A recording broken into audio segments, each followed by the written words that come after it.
അല്ലാഹു സുബ്ഹാനഹു വ തആല ബുദ്ധിമാന്മാരെ കുറിച്ച് പറഞ്ഞത് ഇന്ന ഫീ ഖൽഖിസ് സമാവാതി വൽ അർദി വഖ്തിലാഫിൽ ലൈലി വൻ നഹാർ ലആയാതിൻ ലിഉലിൽ അൽബാബ് അല്ലദീന യദ്കുറൂനല്ലാഹ ഖിയാമൻ വഖുഊദൻ വഅലാ ജുനൂബിഹിം വയതഫക്കറൂന ഫീ ഖൽഖിസ് സമാവാതി വൽ അർദ്. നോക്കൂ നിങ്ങൾ, ബുദ്ധിമാന്മാരായ ആളുകളുടെ അടയാളം നിന്നുകൊണ്ടും ഇരുന്നുകൊണ്ടും കിടന്നുകൊണ്ടും അവർ അല്ലാഹുവിനെ ഓർക്കുന്നതാണ്. നിന്നും ഇരുന്നും കിടന്നും വയതഫക്കറൂന ഫീ ഖൽഖിസ് സമാവാതി വൽ അർദ്, ആകാശഭൂമികളുടെ സൃഷ്ടിപ്പിനെ കുറിച്ച് ചിന്തിച്ചുകൊണ്ടേയിരിക്കും. അവിടെ അവരുടെ ശരീരം പ്രവർത്തിക്കണമെന്നില്ല, പക്ഷേ തലച്ചോറ് പ്രവർത്തിക്കണം. അതുകൊണ്ടാണ് ഇരുന്നാണെങ്കിലും ശരി കിടന്നാണെങ്കിലും ശരി അവരുടെ തല പ്രവർത്തിക്കുന്നുണ്ട്.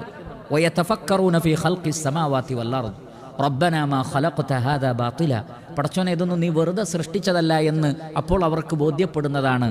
നരകത്തിൽ നിന്ന് അവർ കാവലിനെ തേടും. എന്നാൽ ധാരാളം ആളുകൾ അവരുടെ ചിന്തയെ ഉപയോഗപ്പെടുത്തുന്നേയില്ല, മടിയന്മാരാണ്.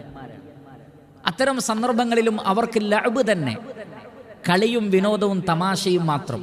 പ്രത്യേകിച്ചും ആധുനിക കാലഘട്ടത്തിൽ നമ്മുടെ എല്ലാ ചിന്തകളെയും മരവിപ്പിക്കുന്ന ഡിവൈസുകൾ നമ്മുടെ കൈകളിലുണ്ട്. മൊബൈൽ ഫോണായി, മറ്റു സംവിധാനങ്ങളായി. അവിടങ്ങളിലൊക്കെ ചിന്തയില്ല, മറിച്ച് പിന്നെ ആസ്വാദനം മാത്രമേ ഉള്ളൂ. എൻ്റർടൈൻമെൻ്റാണ്.